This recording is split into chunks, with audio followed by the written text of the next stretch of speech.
Okay, so imagine this. A building, right?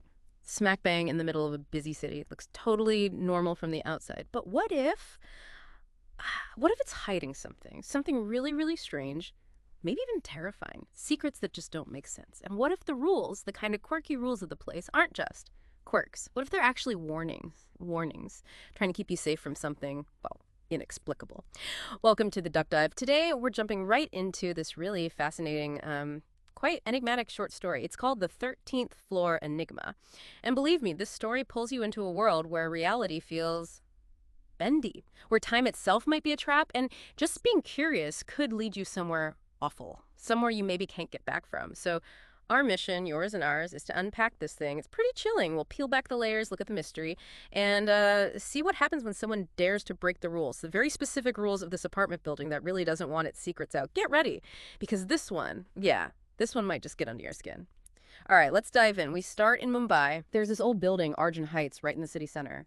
And our main guy, Aarav, he's a young journalist. He moves in because, hey, the rent is suspiciously cheap for the location. A total steal, right? Right. And that cheap rent is often the first little red flag in these kinds of stories, isn't it? Like, why is it so cheap? Exactly. And almost immediately he runs into these rules. And they're not just normal rules. They are, let's say, downright bizarre. Yeah, like no 13th floor button in the lift. Okay, maybe a superstition. Some buildings do that. Sure, triskaidekaphobia, we've heard of that. But then there's stairs forbidden. That one's weirder. Like completely forbidden. What if the lift breaks? Good question. And the last one, don't open the balcony door after 2 a.m. Okay, now that's specific and creepy. Not just be quiet after 10, but don't open this specific door at this specific time.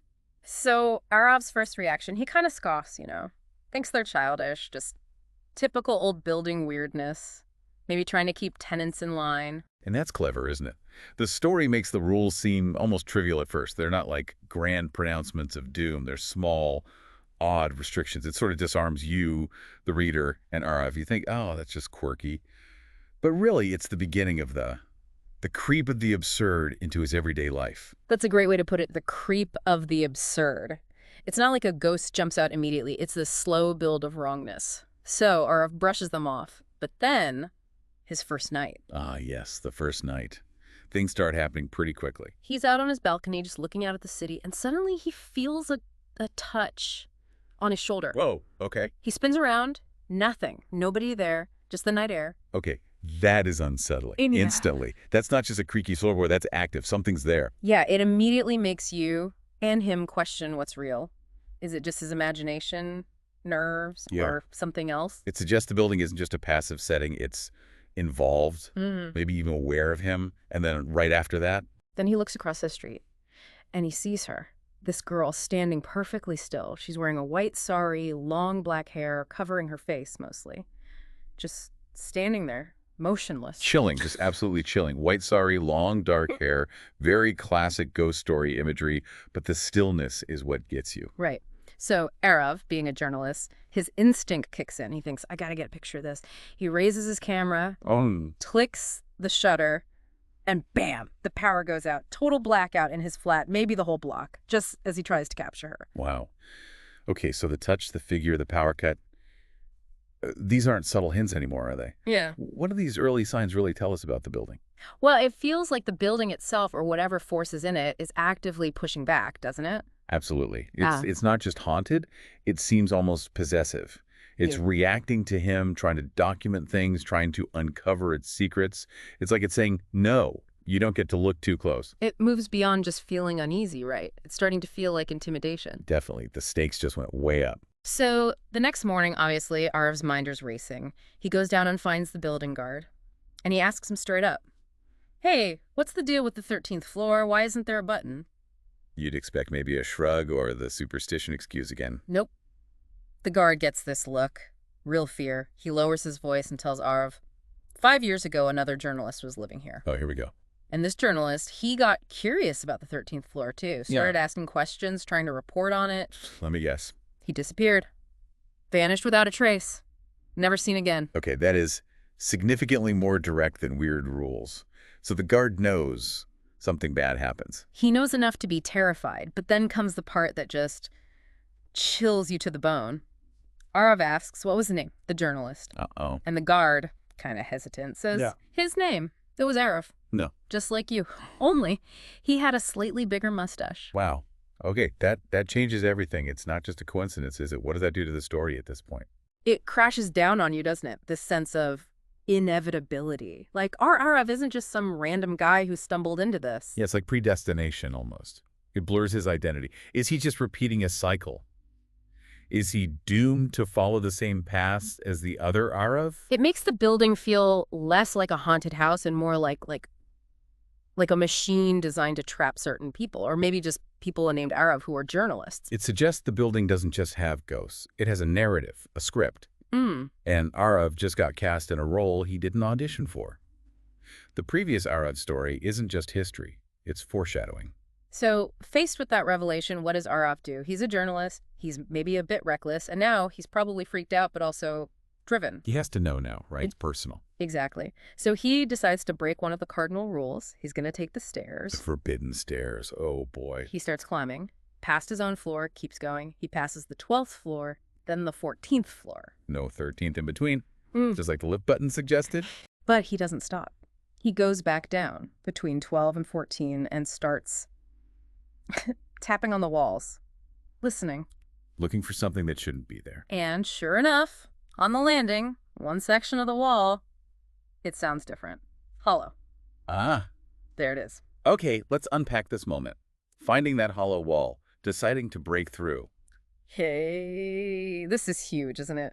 It confirms the rules aren't just weird, they're literal barriers. It's the point of no return, absolutely. It proves the building isn't just missing a floor due to superstition, it's actively concealing one. Yeah. He's not just breaking a rule now, he's breaking into the building's biggest secret. He gets a hammer, somehow maybe from his flat, and he starts smashing through the plaster. Yeah. And behind it, there's a door, a hidden door. He's crossing a threshold there, literally and metaphorically. He's stepping out of the normal part of the building and into the Enigma itself. What does he find? He pushes the door open. First thing, a blast of cold air hits him. It's dark inside. And as his eyes adjust, he sees the walls are covered in something. Old newspaper clippings, yellowed, aged, and they're all about him. Or rather, the other Aarav, the journalist who disappeared 5 years ago. Articles detailing the mystery, the search. Oh, wow. So it's like a shrine Mm-hmm. or a prison journal left behind. Yeah. It's incredibly morbid. Like the building keeps trophies. It makes the threat so tangible, right? It's not just a story the guard told him. Here's the proof. Here's what happened to the last guy named Aarav who got too curious. It's like a blueprint for his own future. Exactly. A blueprint. But then it gets worse, doesn't it? Oh, yeah. On a dusty table in the middle of this hidden room, there's an old tape recorder, like really old school. Good. He presses play, and he hears a voice, a frantic, desperate voice. And it's his voice. Hang on, boys. How? It is his voice, our Arav's voice, pleading, saying, if anyone is listening, I am stuck in time. Every time I open this door, I come back here. Don't come. Don't come. Oh, my God. So, Oh. the tape is from his future or a past version of him already caught in the loop. That's mind-bending. Right. It completely shatters any linear sense of time. The warning isn't from the past. It's from the future that's already happened or is happening concurrently. He's warning himself. This isn't just a haunting anymore. It's a temporal trap, a place where time folds in on itself. He's not just discovering the fate of the previous Aarav. He's discovering his own inevitable fate. The lines between past, present, future, and even identity are just dissolving. His own voice telling him not to come in while he's already inside. And just as he's processing this horror, she appears. The girl in the white sari. Right behind him. And she speaks calmly. Aarav, how many times have I told you not to come to the 13th floor? She knows him, or knows the cycle. She's not just a random apparition. She's part of the mechanism. Maybe a guardian of this place or a warden. Or maybe another prisoner, we don't know. But Aarav panics. He turns, scrambles back towards the hidden door he came through. It's gone. Just solid wall again. No handle, no hinges, nothing. He's trapped. No escape. And then the whole floor, the whole hidden room starts to Just- spin. The story says it's like time and space were melting. He's completely lost. Wow.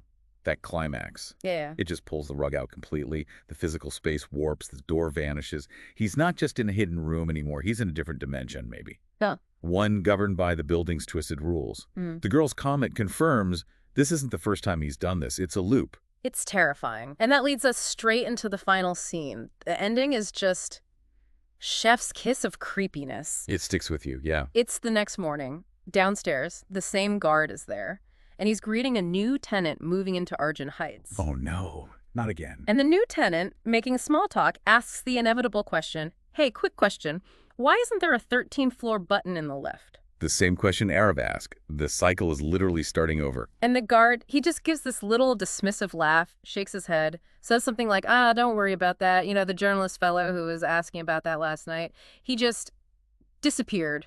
Like it's nothing. Just another Tuesday at Arjun Heights. The normalization of the horror is almost as scary as the horror itself. But then, the final shot, the camera pans up the building exterior, up to the 13th floor. And standing there, on the balcony... Is it Aarav? It's Aarav, but his eyes are white, unblinking, just staring out. Whoa. So, what does that mean? Is he a ghost now? Is he stuck in that time loop forever, destined to record that tape again and again? Has he become part of the building? That's the horrifying question, isn't it? He didn't just disappear, he was assimilated. Yeah, assimilated is the right word. He's become a permanent fixture. Maybe he's the new warning, or maybe he's even part of the force that traps the next person. He's no longer the investigator. He is the Enigma now. He's become one of the quirky features of Arjun Heights, an unblinking sentinel on a floor that doesn't exist. It's a fate maybe worse than just dying, isn't it? To become part of the very trap you were trying to expose. Absolutely. It's the ultimate loss of self, trapped in this repeating nightmare, possibly forever. So, the 13th floor Enigma. Wow.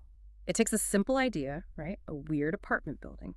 And it just spirals into this terrifying cycle. Disappearance, identity confusion, time getting all twisted. It really digs into that idea that maybe some mysteries aren't meant to be solved.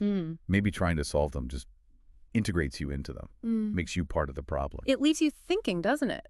What if the biggest mysteries, the really deep ones, don't have answers you can just find and walk away from? Yeah. What if sometimes the mystery becomes part of you? And it makes you wonder, how far is too far? When your curiosity is pulling you towards something unknown, something maybe forbidden, where's the line? Yeah, and that final thought, what unspoken rules, what hidden 13th floors might exist in our own environments? Things we just accept or don't even notice. Makes you think twice next time you see a missing floor button, right? Or maybe just listen a little closer to the strange rules around you. Something to definitely mull over.